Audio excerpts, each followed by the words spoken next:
This is J. Krishnamurti's second public talk at Rajghat, 1974. I'm sorry you can't see the sunset.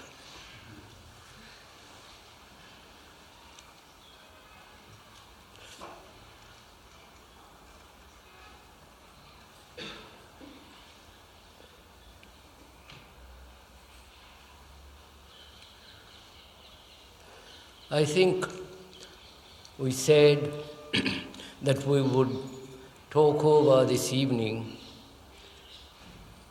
the question of meditation.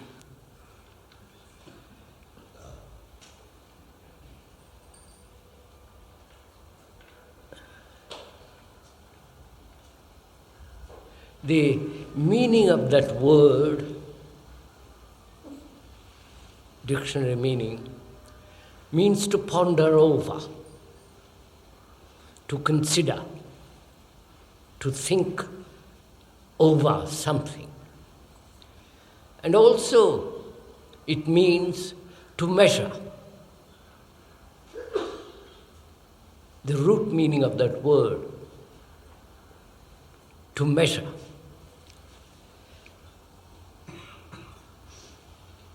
And meditation, in that sense, to ponder over, to think over, to consider very deeply, and also the measurement, which is the material process of thought. All that is implied in that word.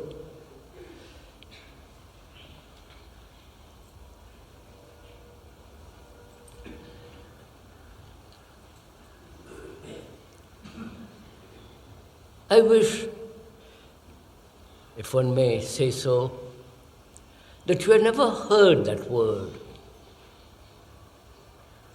that you didn't know a thing about meditation. Either the Indian form, with all its systems and philosophies and gurus and all the rest of it, or the Tibetan, or the Zen. If you didn't know a thing about it, then you would be curious to find out. But unfortunately, most of you have heard it or have practiced some kind of meditation, and so your mind is already conditioned. And be conditioned. When one uses that word, you're already caught in a pattern. Already caught in a network of concepts, conclusions.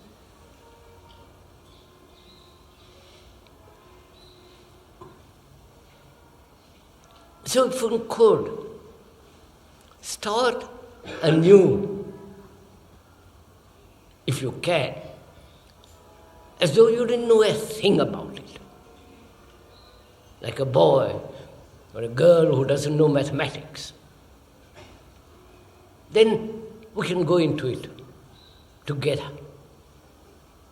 We can inquire into the structure and nature and the beauty of it. And all the deep significance of what is implied in that word. Because I don't know why one should meditate at all. I know that's the faction. There are all kinds of schools, not only in this country, but they're spreading like mushrooms in America and in Europe, with their gurus, with their systems. But one never asked why one should meditate at all. And what is implied in that word and its action and its movement?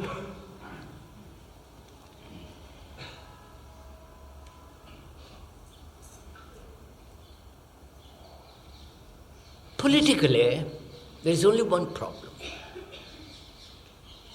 The unification of man, the unity of man, all over the world. That's the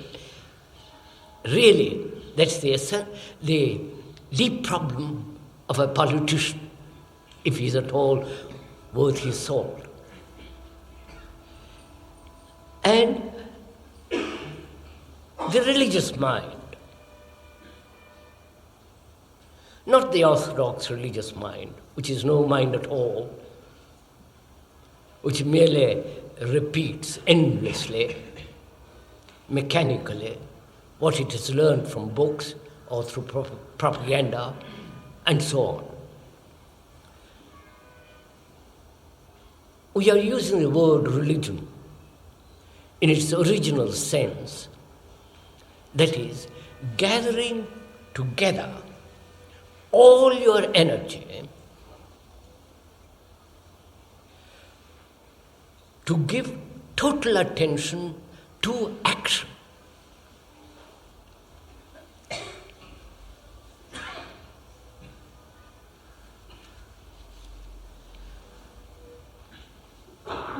To action, and also to give one's daily life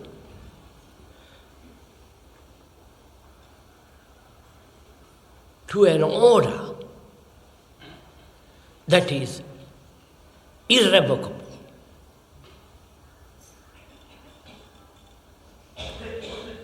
At least to me, to the speaker.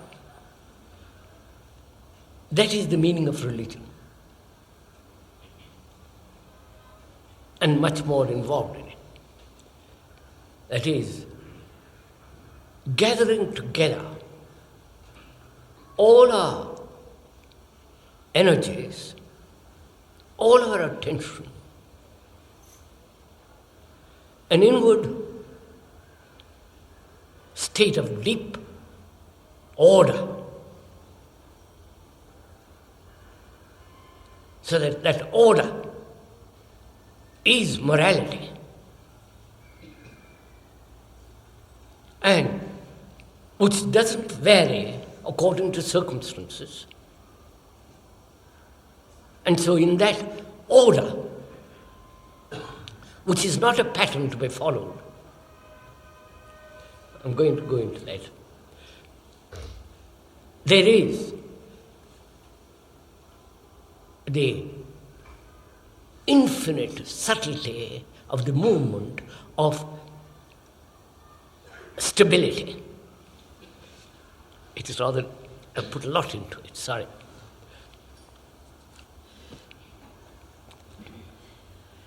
I hope you understand something of it.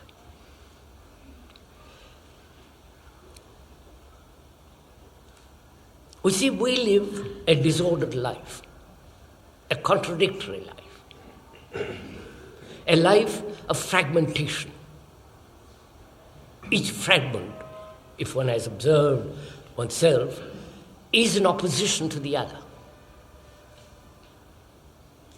And therefore, there is this sense of deep inward disorder. And one of the factors of this disorder is to act neurotically. Neurotically in the sense contradictorily. Say one thing, do another. Think one thing, and put on different masks out of different environmental demands. So it is an area of the mind in which there is disorder. If you have observed yourself, this is obvious. And the brain, please, it's all part of meditation. And the brain can only function effectively, naturally, easily,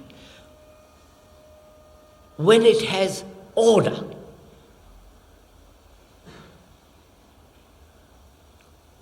When there isn't contradiction.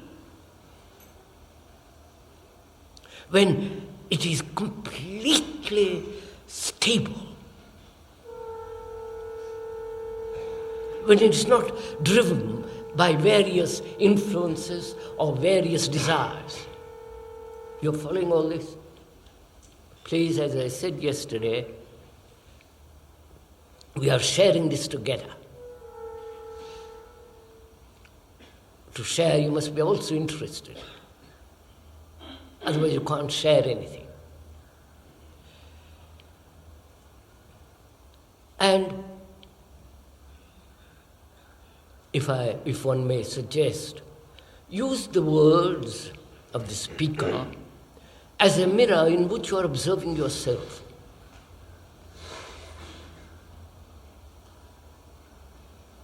Not listening to his words and drawing an abstraction from those words and creating that into an idea and then try to conform or find out how to live according to that idea. Whereas if you would, if one might suggest, use the speaker's words as a mirror in which you see yourself actually as you are.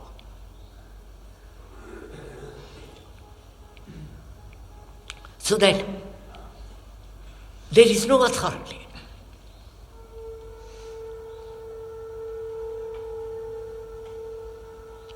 There is no teacher and the taught.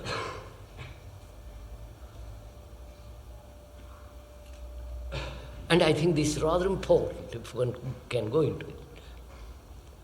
We are used to being taught, not only in the schools, in colleges and universities, but also we want to be taught how to live properly. How to live a life without contradiction, without immorality, without all the nonsense that goes on within oneself. So we gradually set up an authority because in ourselves we are disorderly and therefore we want order.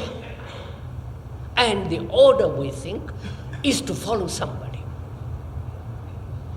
who pretends or says or you attribute a status of authority. Whereas what we are trying to do together is not to create a new authority, which would be too silly, but rather to inquire, to observe what one actually is, as one is, not what one should be or imagine what one is. So there is no authority. At least for me, there is no authority in these matters, except in technological matters. Having no authority, either of a book or of a guru, savior, master, all that. Then one can look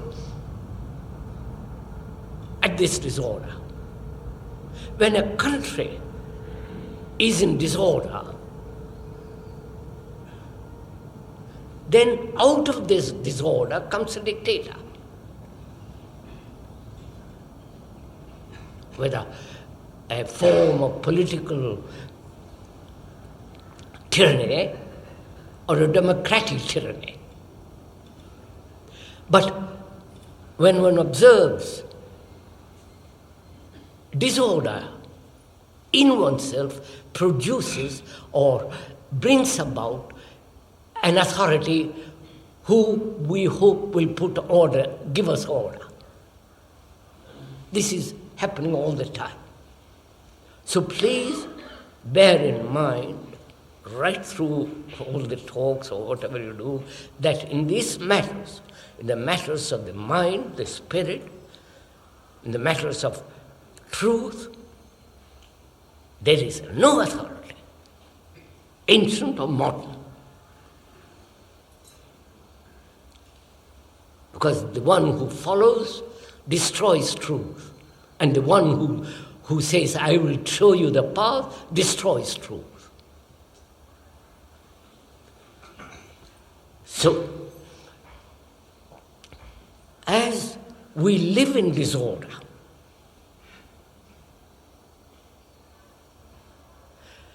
the brain can only function when there is real order, effectively, and therefore harmoniously, non-contradictorily. Right?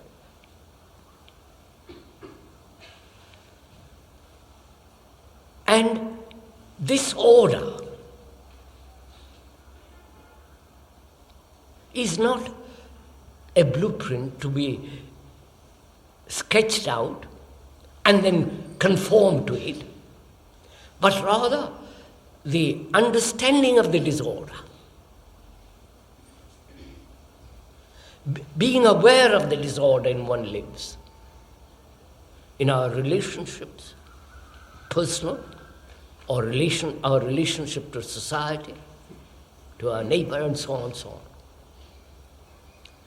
In all that, there is disorder, contradiction.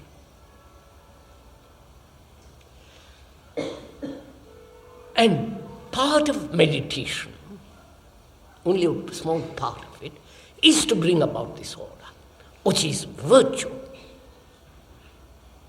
Without that, you cannot meditate. It has no meaning. It's like going and sitting and breathing and doing all kinds of tricks and standing in your head or trying to awaken your kundalini or all that kind of stuff has no meaning. But what has meaning is to bring order in one's daily life, honestly, deeply. And you cannot bring about order without understanding the disorder in one lives.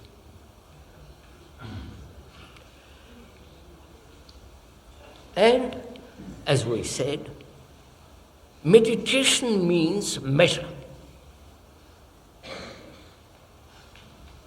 Not only to ponder, to think over, to consider profoundly, but also it means measure, to measure. And one has to understand this whole technological structure in which we live, which is part of measurement, which the Greeks have handed over to the Western world, right?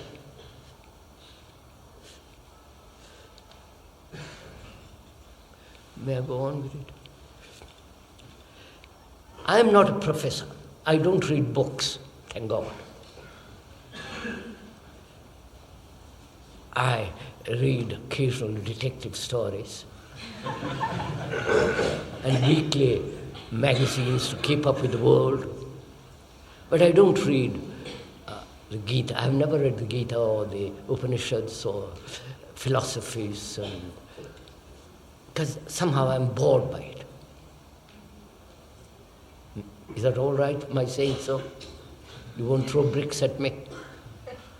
Right.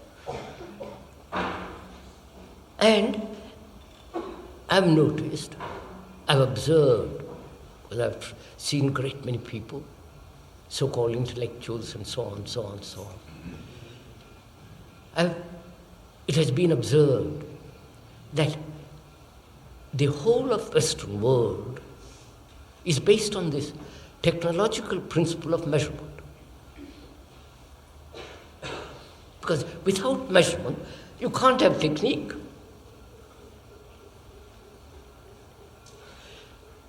And the Asiatic world, including India, said measurement is an illusion.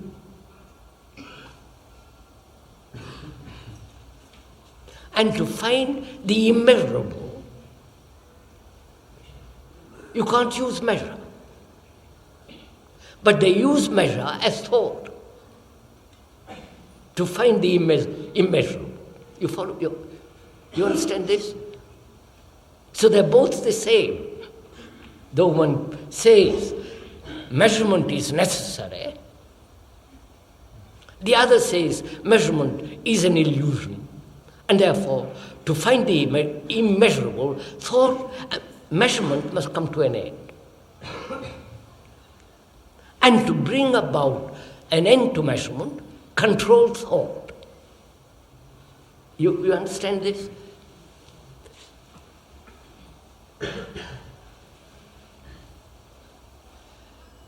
Now, what is the instrument of measure? It is obviously thought. Measurement implies comparison. Measurement implies distance. Measurement implies conformity.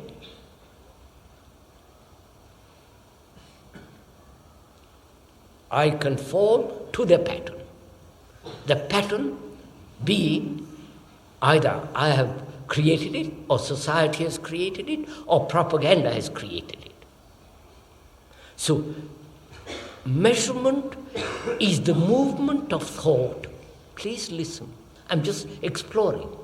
Is the measurement of thought, is the movement of thought in time. Right?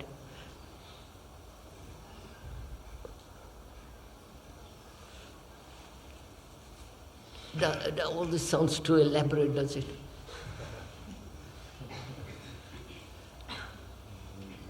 Because please, this is really important to understand with regard to meditation. If you're really interested in it, and you must be, because the problem, can one live daily life without a single control? You understand my question? Because control implies measurement.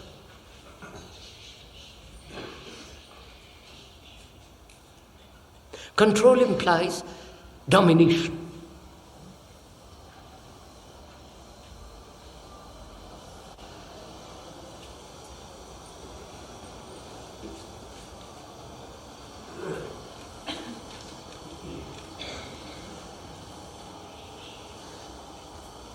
Control implies a division between the controlled and the controller. Right? This is obvious. And can one, in daily life, not theoretically or in abstraction or as a theory of ideas, actually live without measurement and therefore no comparison, no conformity, no movement of from here to there, that is, being ugly to become something. You follow? All that's implied in measurement. And the instrument of measurement is thought. Right? Please look at yourself.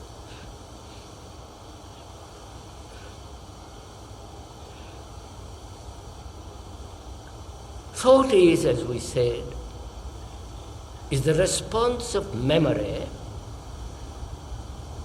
experience, knowledge. So thought is always has its roots in the past. Isn't that so? It can project a future, but that future is still from the past. The future, the present, and the past are the measurement of time as a movement of thought.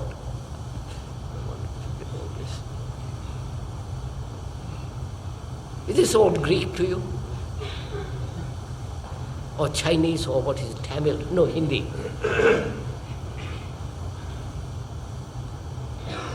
So, can thought, which is measurement implies conformity, comparison, adjustment to a pattern, adjustment to a tradition, can thought end?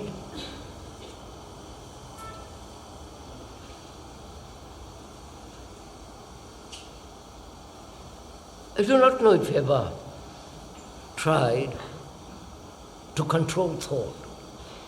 That's part of your meditation. Your meditation. That has been one of the edicts or one of the traditions, if you are meditating, that you must control thought. But we've never asked, who is the controller? We have accepted it mechanically, that we must control thought. From childhood, in every school, control your thought. That's been told to us, that is the pattern. But we have never asked ourselves or another, who is the controller? Is not the controller part of the thought? Of course. Right? Please see this for yourself. The controller is the controlled. And so, thought wanders. You sit quiet and you observe, and thought wanders off in various directions. And you have this pattern established through tradition that you must control it. And you spend the rest of your life controlling thought. And you think, when you have tremendously controlled it, at last you have got something.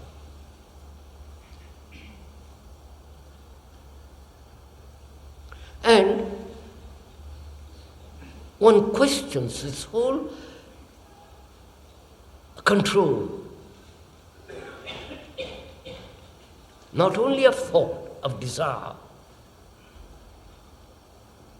of every movement of desire, of pleasure, and so on. We are educated to control.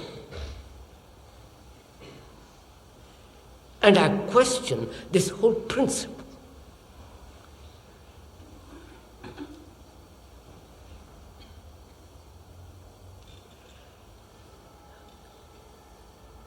Now, who is the controller? Is it not one of the fragments of thought who says, if I control my thought, I will achieve peace, whatever that is. Or I'll experience some extraordinary state, and so on. So thought creates this division as the controller and the controlled. And then the conflict between the controller and the controlled begins. right? So one asks, if one is serious, is it possible never to control?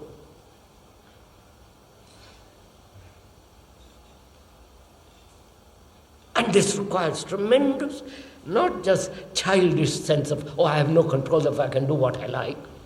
That's too silly. But to find out a way of living in which there is not a shadow of control.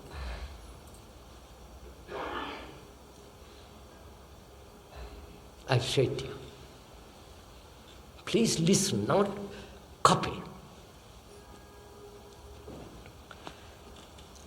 Is it possible never to compare yourself with another, which is measurable?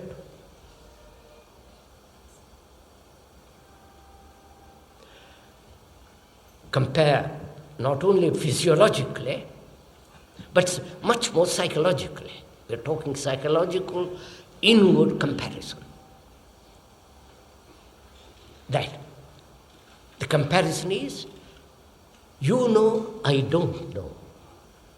You are the guru or the savior or the master or somebody high up on the ladder. And I'm just on the lowest ladder. And I must have you as an example. So I want to compare myself to see that I'm progressing. Right? That is comparison. I am greedy, and I compare myself to an idea of non-greed. And having established an ideal, a pattern of behavior or a pattern of conduct, I compare myself all the time.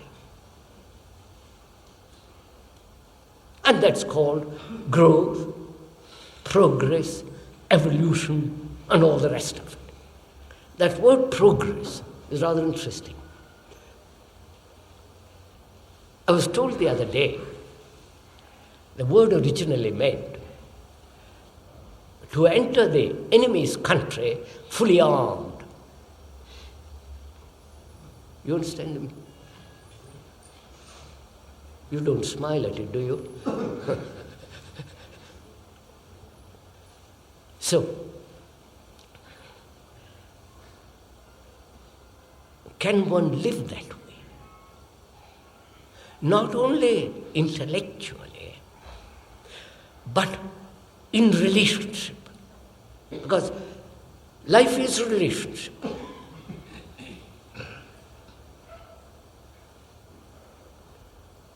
And without relationship, there is no life. You may live in isolation, but you are related. You may be wrong, but you are still related to something, to man. You are part of man, part of humanity.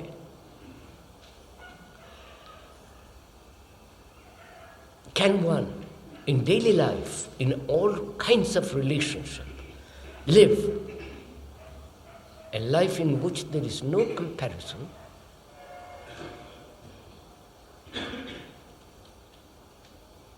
Then the problem arises. What happens when I don't compare? I have compared myself with you, who are very clever, bright, intelligent, nice looking, have a tremendous reputation, blah. And I compare myself with you. And therefore I say to myself, I'm rather dull. I'm rather stupid compared to that chap. This is how we are educated in schools. And what happens when there is no comparison? Do I become a vegetable? Do I stagnate? Or something totally different thing takes place?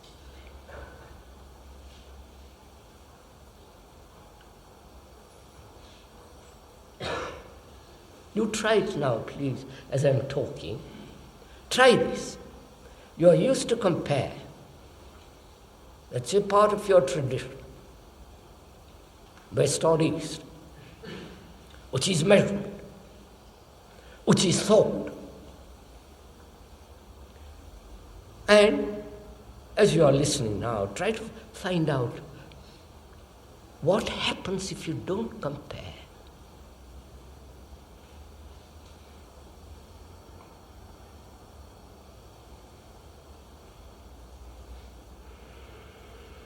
Don't you then realize that you have carried all along a tremendous burden? And when you don't compare, you're free of that burden. Therefore, you can look at yourself without comparison. I don't know if you're following all this. It's really, Vishu.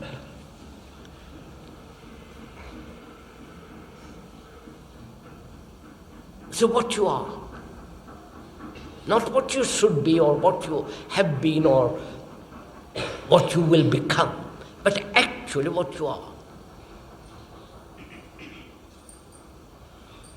Which means when there is no comparison, you don't know what you are.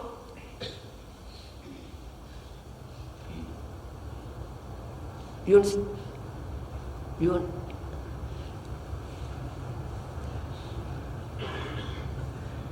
Right? Good. You don't know what you are. Therefore, from there you can start.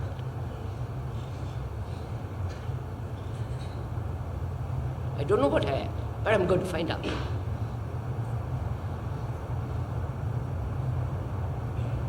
And therefore, from that arises this question, whether you can live in daily life,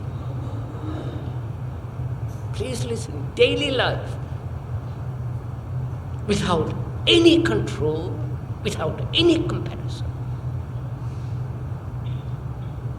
Which doesn't mean that you do what you like. Of course, that you are doing that anyhow. But actually, to live without a single direction, which is to control. Right? This demands a skill in action, which is an art to be learned. And in the very learning of it is its own discipline. You don't bring a discipline upon it, but in the very observation of how to live without control, itself brings its own order. You understand? Huh? Do it. You will see how extraordinarily simple it is. Putting it into words makes it complicated. But it's really very, very simple. See, I don't know what I am. I know what people have told me what I am. I'm an Atman, I'm a Freudian, or all the rest of the thing. But I see that I live in a life of comparison. And when I don't compare, I am at a loss.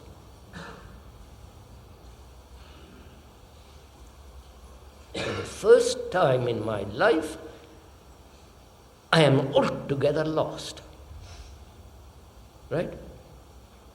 Uncertain, unclear, confused.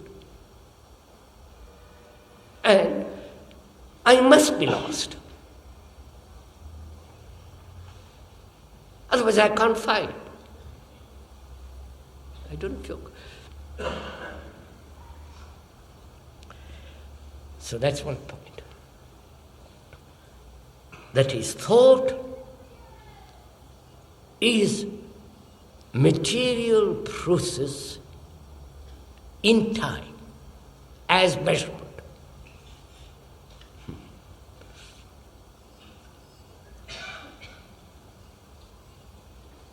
The next question is it possible for thought which brings about fragmentation, because in itself it is a fragment maker, can that thought come to an end? Uncontrolled,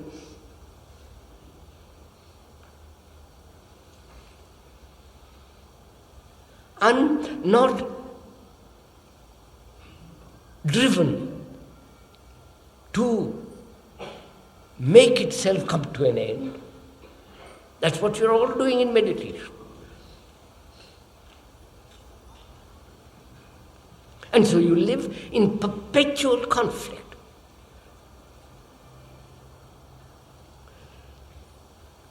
So can thought end and yet thought function when necessary? Do you understand? As we said, thought is measurement. Measurement is knowledge, experience, memory, and from that background, every reaction is the movement of thought as material process.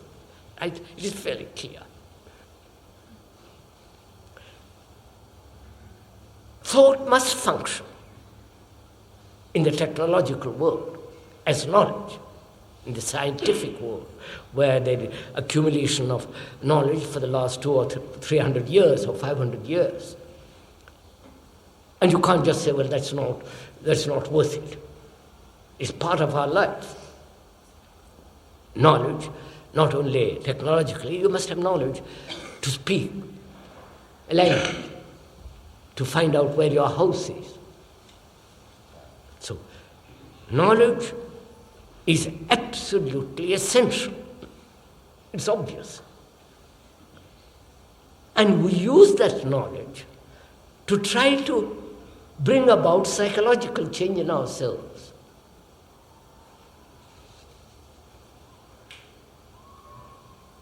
So, a question arises from that, which is, can knowledge transform man and his society? Because that's what we are concerned too.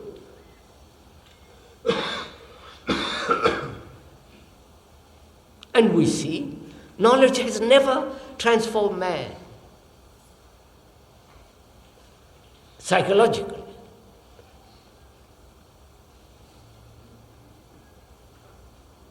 Look, there have been thousands and thousands of wars. Since history began, there have been thousands of wars.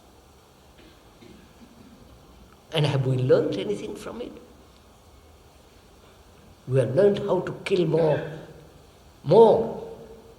Not how not to kill. We know the cause of our suffering, but we go on suffering. We know from various professors, various books and so on, the obvious fact that where there are divided people, there must be conflict. And yet we go on. So, basically, fundamentally, knowledge is not the factor of transformation of man. There must be other factor. And that is the process of meditation, part of it. So can thought come to an end?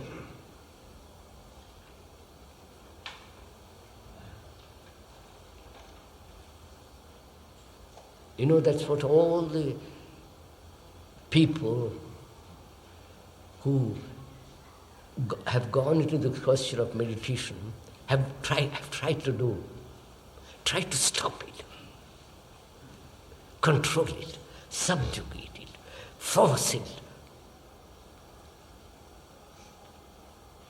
And therefore, their mind is twisted, is a tortured mind.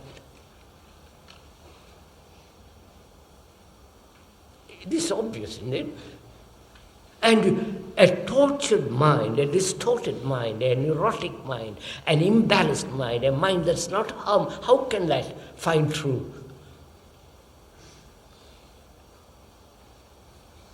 Obviously it can't. You may pretend, you may say, repeat Gayatri or God knows what else, and it is still there. So it is imperative for a man who really is serious and wants to go into this question of meditation to find out whether thought has its own place and never moves into other realms.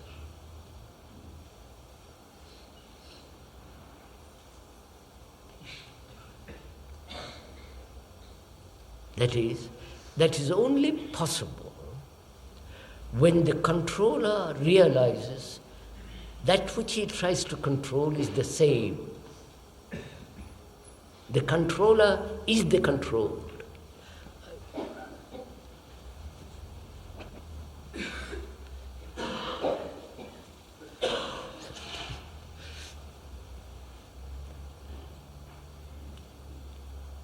And you will see, if you've gone into it sufficiently deeply, that thought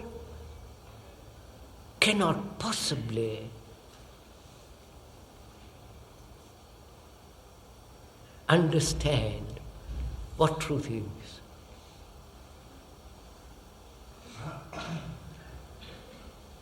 That thing cannot be described. When that thing is described, it's not the truth. It is a verbal description of something. The description is not the described. And we are caught in the description.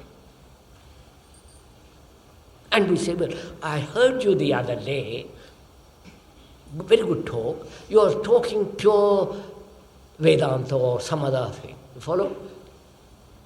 Which is their pattern is repeating. They haven't listened.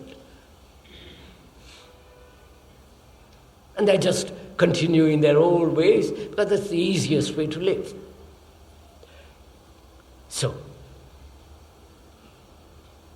to find out without effort whether thought has its own place, doesn't move in any other direction, which means we have to go into the question of time. Sorry, this is all part of meditation if you are interested. Time is movement, right? From here to there. Physically, you need time to go from here to your house. Maybe 2 minutes or an hour, but let's say from here to there, there's a movement in time. In time by the watch or in time psychologically. I will be. I will attain. I will succeed. I will become nobler. All that is a movement from here to there, which is the movement in time.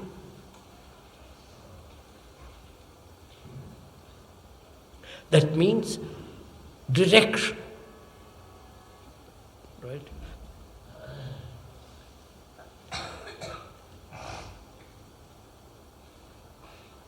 And to achieve that end, you must exercise will.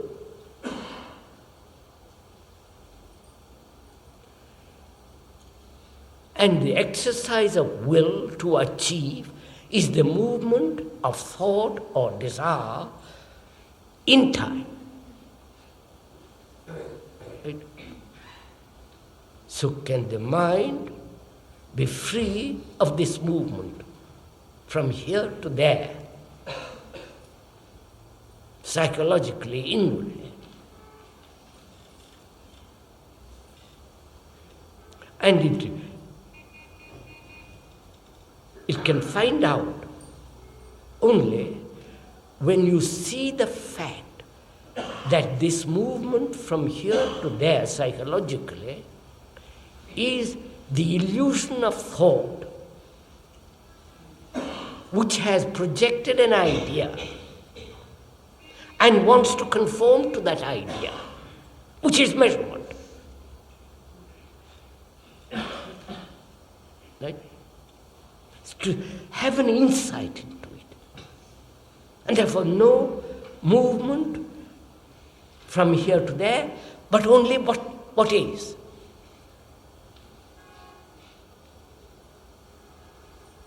Right? That to go beyond what is, you need energy.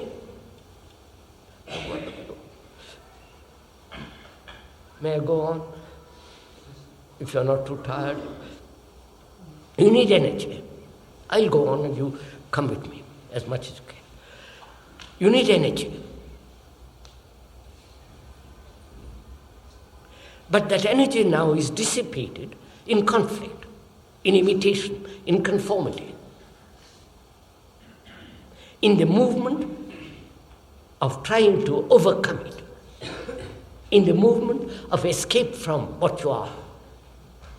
So when there is no escape, when there is no suppression, when there is no rationalization of what actually is, and to remain with it, then you have the energy to go beyond it. There is not you have, there is energy to go beyond it.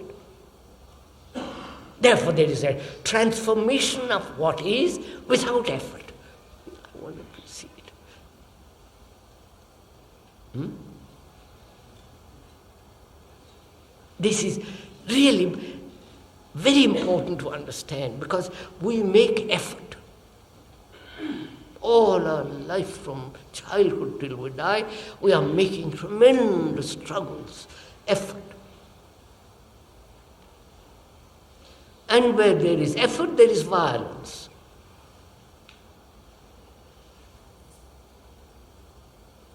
And to be free of that violence, of that effort, to see that all movement of thought from what is a wastage of energy. Obviously. And when you see the truth of it, you have that energy to go beyond, without a single control or conflict. This is not a trick. This is not a gimmick, which you learn and practice. It's a thing that moves, lives all the time. So, in meditation, there is no direction. Right? Direction means from here to there. There being enlightenment, truth, or whatever you like to call it. So, a mind that has in meditation, no direction. Moment you have, there is direction, the space is restricted. Right? Of course. Now one has to go into this question of space. Huh?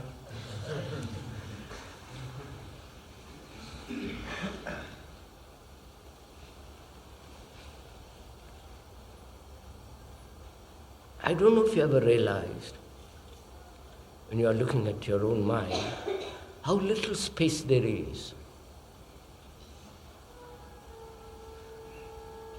In ourselves. our consciousness, our mind, is constantly being bombarded by the gurus, by the politicians, by the union leaders, by through education, through propaganda. It's all the time being bombarded.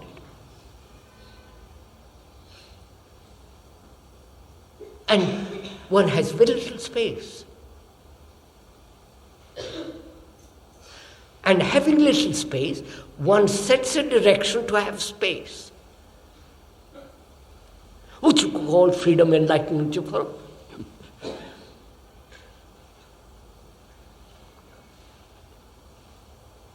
So where there is no direction and the exercise of will to achieve the goal of that direction, then out of that deep realization inside, there is space.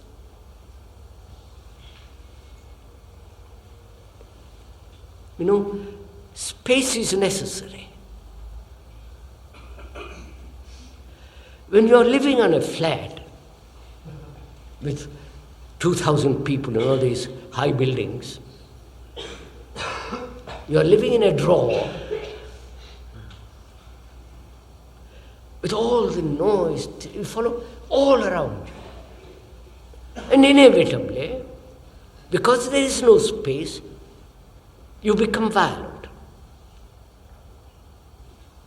I do not know if you have not noticed of an evening, all the swallows sitting on a bar, telephone wire, and if you watch them, they've got exact space between each other. And space is necessary. Otherwise you can't see, otherwise you can't feel, and you're not free. And this freedom is absolutely necessary. Otherwise you're a prisoner for thought forever. So, in meditation, the understanding of disorder and order,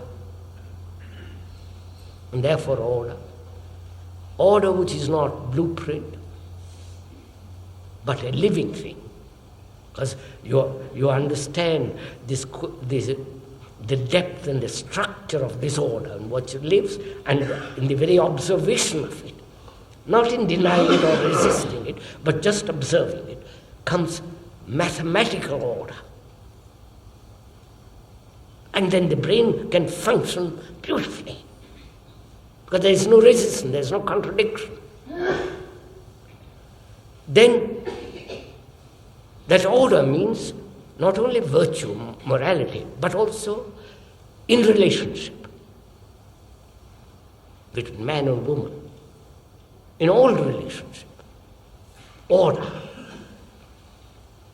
And that order is denied when, please listen to this, when our relationship is based on image.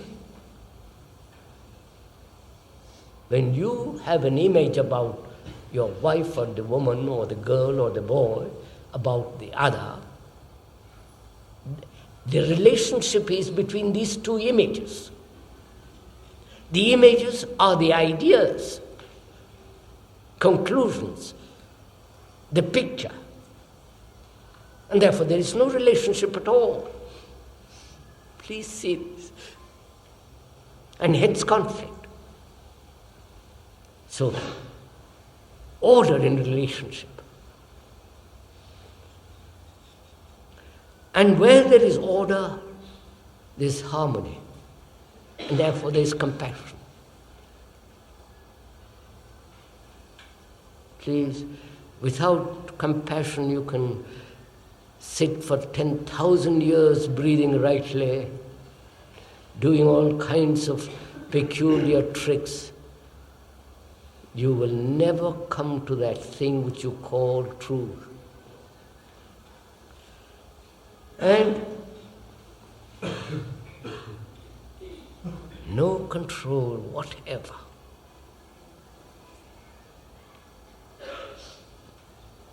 Therefore, there is space in the mind. When you have space, the mind becomes silent, naturally. And this is important. You understand? Not all the tricks we play upon ourselves to make the mind quiet by repeating mantras, by, transcendental meditation, or this, that, the other. You can make your mind quiet by taking a pill. Much easier. Drug yourself, take a tranquilizer, and the mind becomes very quiet. And you call that meditation. Whereas, when the mind has space, which means no direction, no operation of will, and therefore no fear,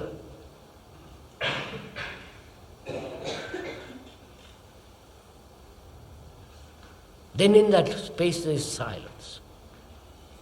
Mind is really quiet, not made quiet, not through tortuous means brought about silence, but actual silence, of which you are not aware. At the moment you are aware that you are silent, it is not silence. Therefore, meditation is part of this freedom from the experience of being silent. So meditation takes place when you are not there. You understand this?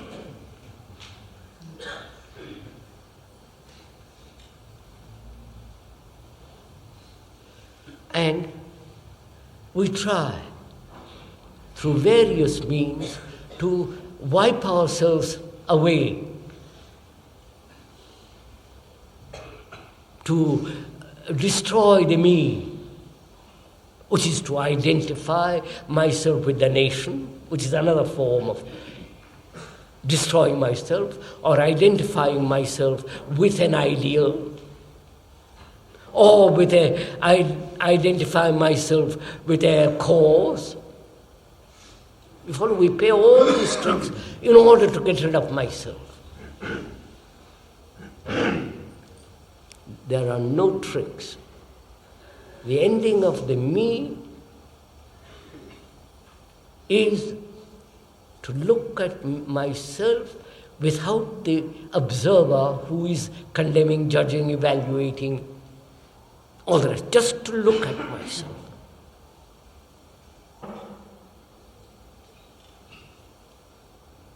To observe without the observer.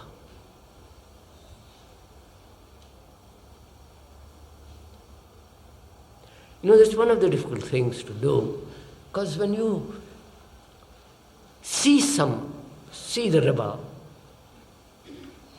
of a morning or in the evening, with its light and the beauty of those extraordinary nuances of light and color, it leaves a mark, an imprint on your brain. That becomes the memory. Then that memory is operating next time when you observe. To look at that river, but not let it make an imprint. Just to look at it. That is beauty. Beauty is not a memory, like love is not a memory.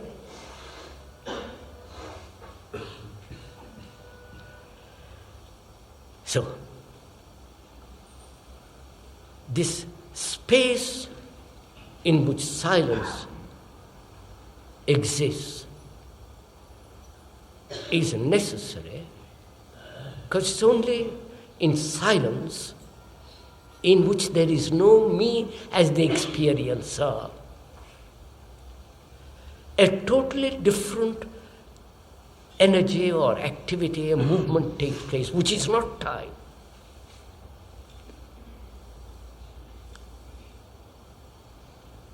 Therefore, the mind operating in the field of technology and at the same time silent. You understand? It's like two streams running together harmoniously all the time. Not all the time, that's the wrong phrase, sorry. I withdraw that phrase. Like two streams running together. And it does take place, if you've gone into it very, very deeply. And this whole thing is meditation. And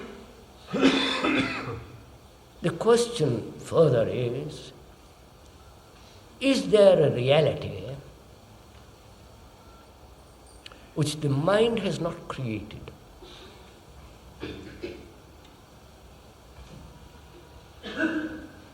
Is there something immeasurable, unnameable, which thought has never touched?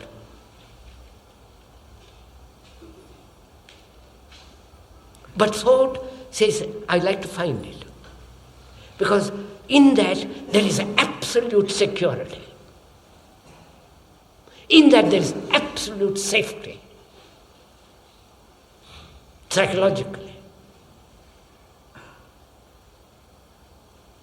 That is, creating an image. The creator is thought, and creating the image and making that image into something real, as God or as whatever you like to call it, Savior and all that, and that gives to thought a sense of balance, harmony, a sense of security. But that security is the movement of thought in time, and therefore it invariably brings fear.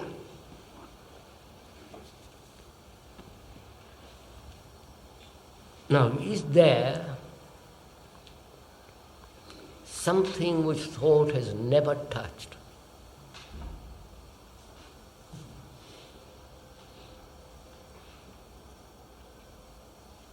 How can that be answered?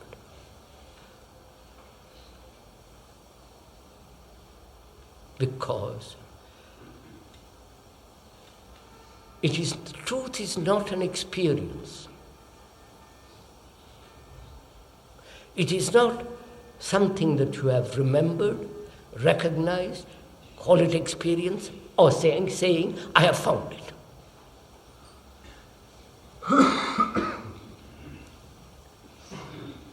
Therefore, truth has no abiding place.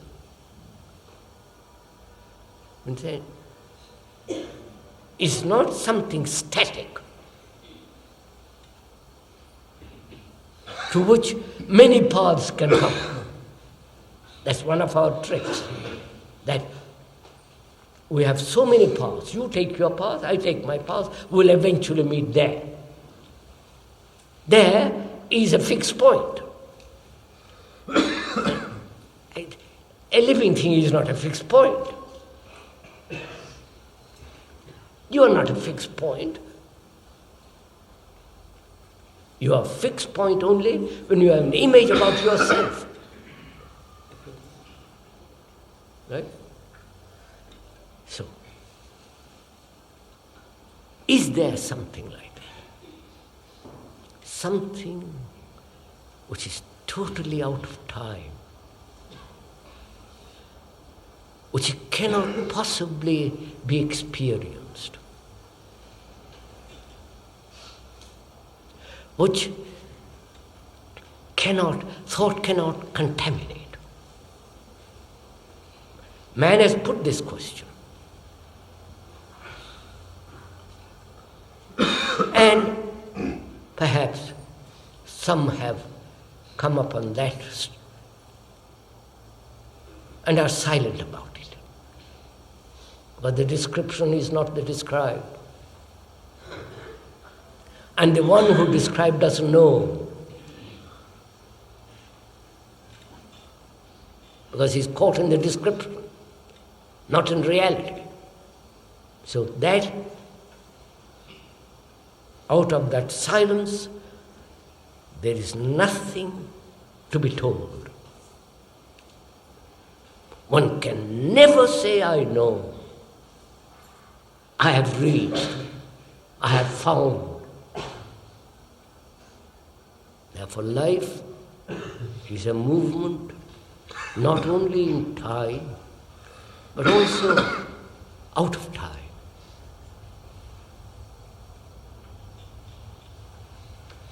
And from this arises a great sense of responsibility.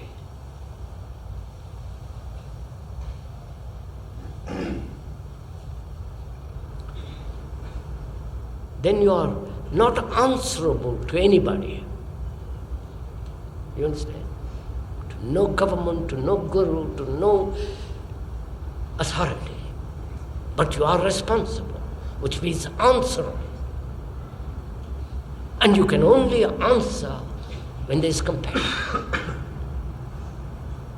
Responsibility implies freedom is compassion. And the whole of that is meditation.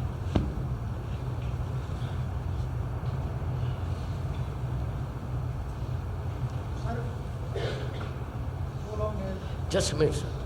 Let me take a breather.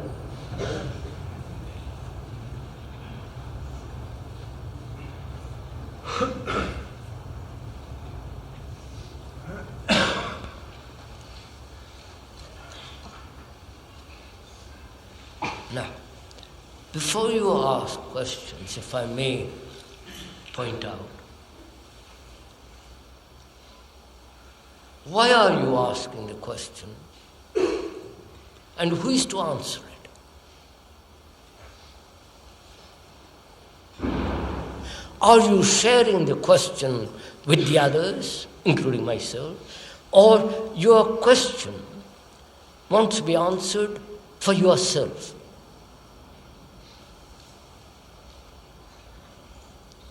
Because if your question is involving human problems, human demands, and human suffering, and all the rest of it, then you are sharing that question with everybody.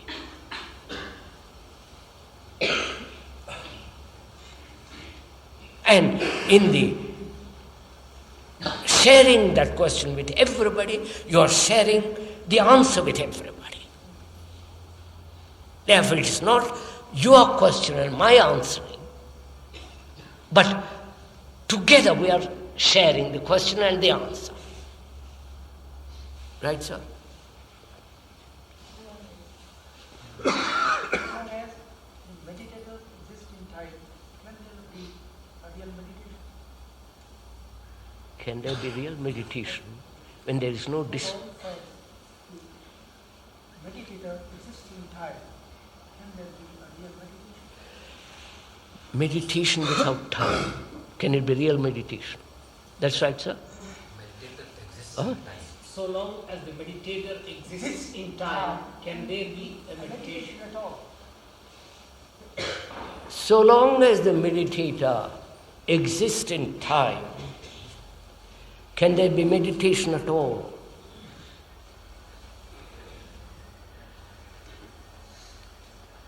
As long as I am moving within the area of time,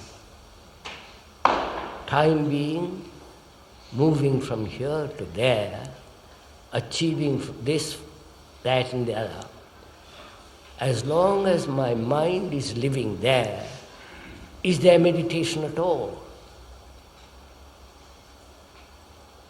Is this, if I may ask, a theoretical question?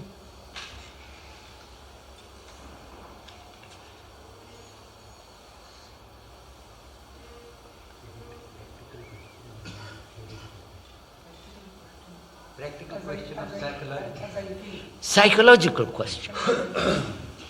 It all depends what you call meditation. You may give one kind of meaning to that word, and I may give, or another may give, a totally different kind of meaning. So as we said at the beginning of the talk, according to the dictionary, which is after all a dictionary which is a common thing to refer to by all of us, there it says to think over, to ponder over, to be concerned with.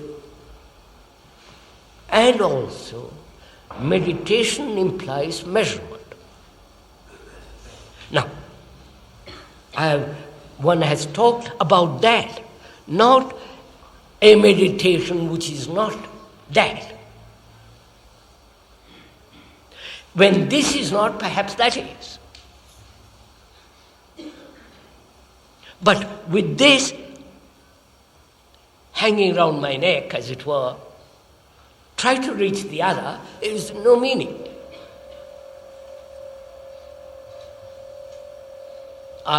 One lives in a prison, one can imagine that there is marvelous freedom outside.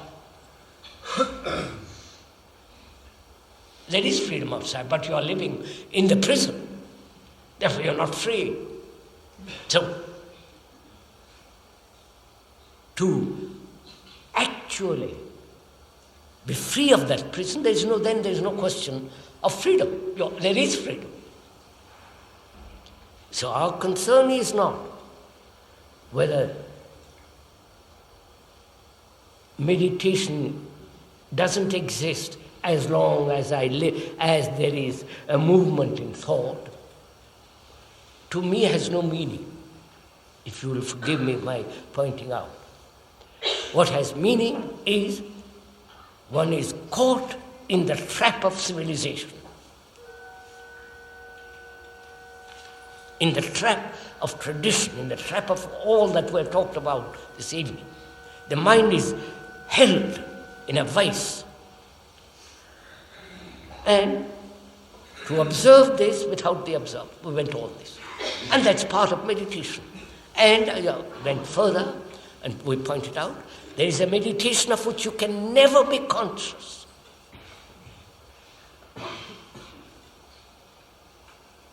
And that comes into the whole question.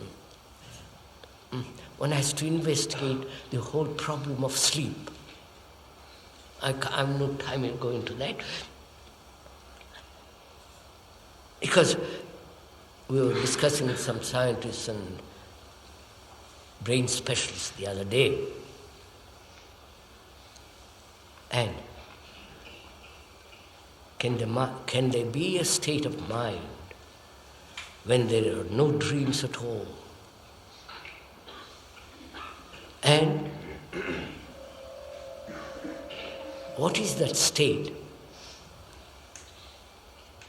And what effect has it on the conscious mind?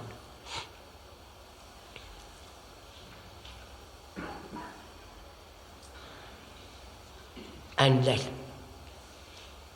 that state, whatever that is, can that affect our daily life? Because, look, sirs, we're concerned with daily life, not with theories, ideas, and speculative suppositions.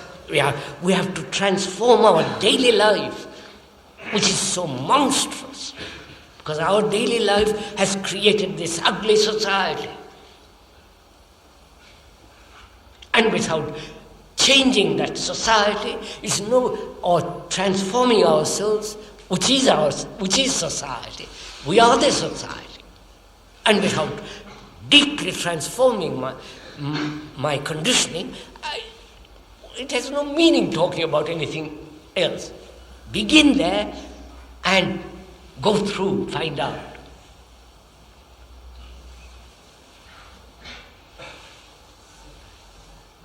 Sir, you pointed out that if you don't make efforts to go beyond what is, we have the energy to go beyond what is.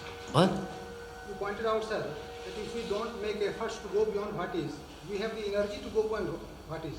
Could you please explain it a little If more? you don't make an effort to go beyond what is, then you have the energy to Go beyond. transform it.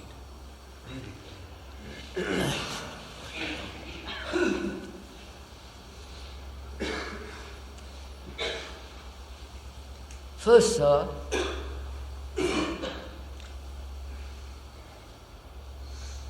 one is greedy, envious, right? That's a fact. That's what is. Then what do you do? What does one do? One either justifies that envy or tries to modify that envy or try to suppress that envy or try to control that envy or try to escape from that envy by saying, I must not be envious. Right? Now, all that is a movement away from the fact. Right? The movement away from the fact is a wastage of energy. Right? So, when you don't waste energy moving away from the fact, from what is, you have that abundance of energy to go beyond it. Right? But you must understand what is.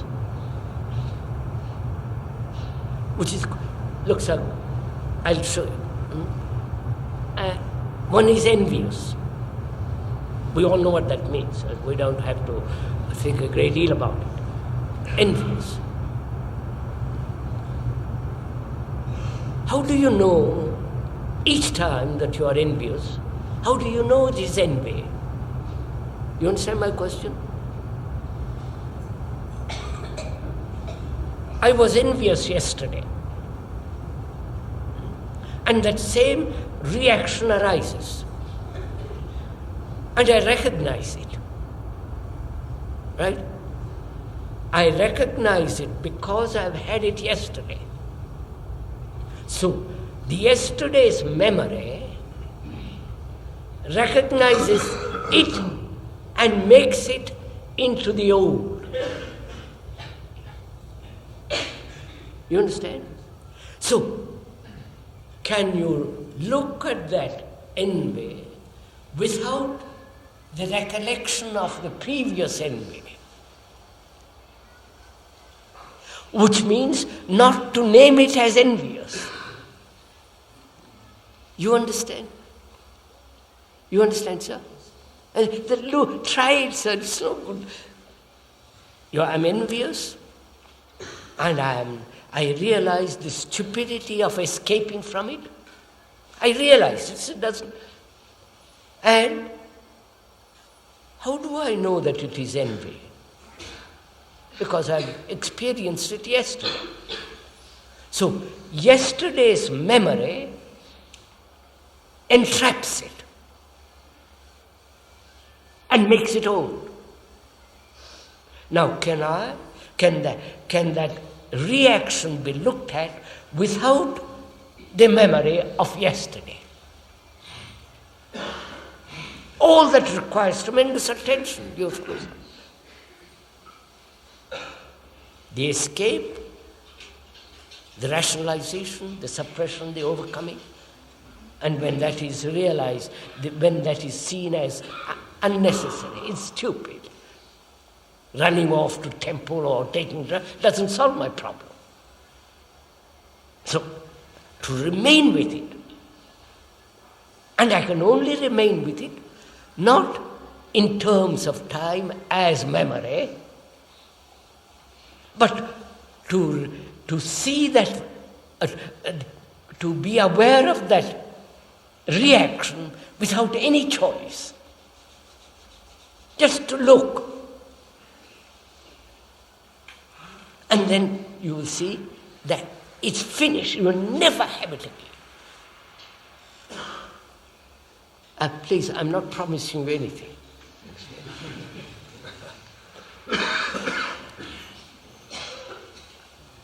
So, to understand envy, as you say, I see that we need energy. But it is this very envy that does not give us that energy. It is this very envy that channelizes and makes us escape. Slowly. What?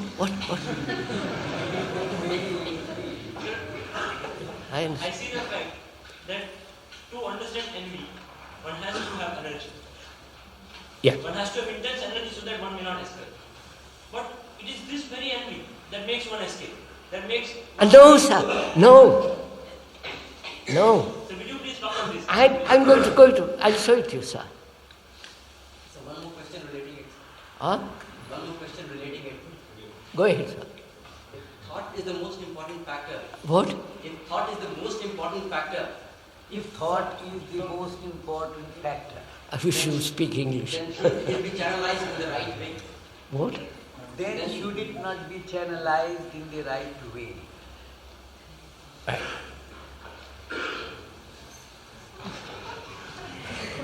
Right, sir.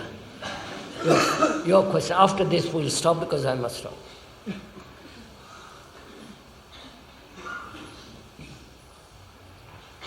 What is envy, sir?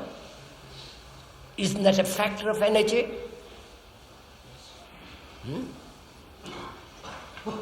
And envy is a form of competition. And where there is competition, there is ruthlessness. When you are competing, you are ruthless. You are violent.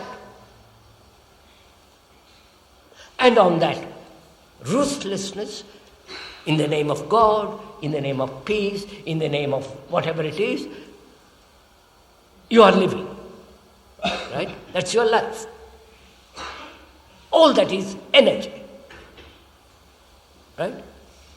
Then comes the thought, I must not be violent.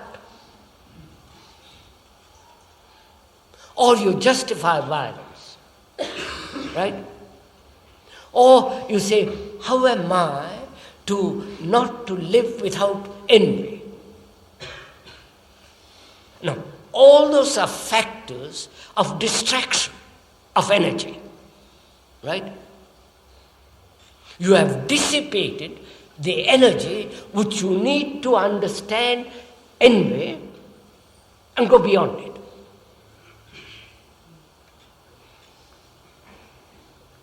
So who has dissipated it? Is not energy itself dissipating itself? Of course. In that event? Energy. Sir, look, it's very simple. Look at it. Don't ask me questions. Look at your envy. You're envious, aren't you, sir? Huh? If I may ask you a direct question, we all are. Most people are. And look at it. Can you be aware of it without any movement away from it?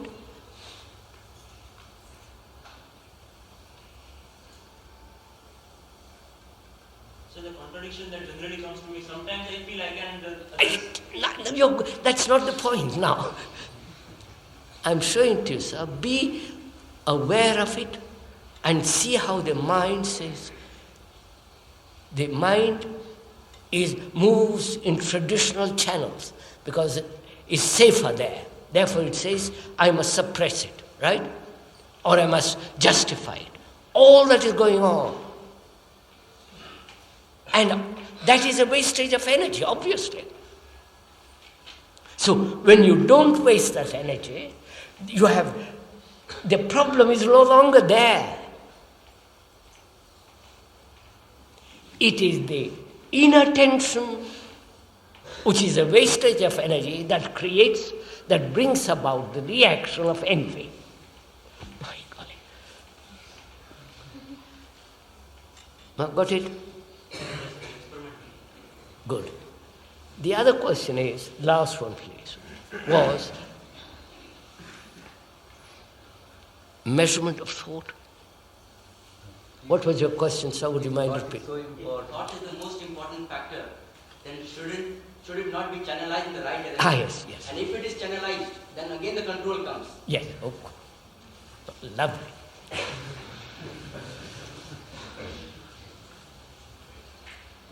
If thought has brought about this appalling civilization, this appalling culture, right?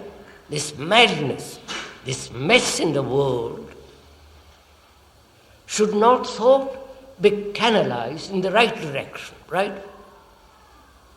Now, who is going to canalize it? Huh? Who is yourself?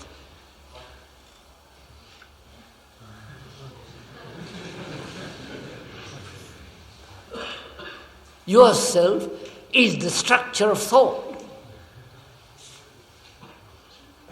And that thought says, now I have done mischief there, now I will do something else. Which is fragmentation, you understand, sir? Therefore, where there is fragmentation, there must be conflict. And thought cannot canalize itself in the right direction. The right direction will be projected by thought. You understand? Therefore, that projection as the goal is another fragmentation.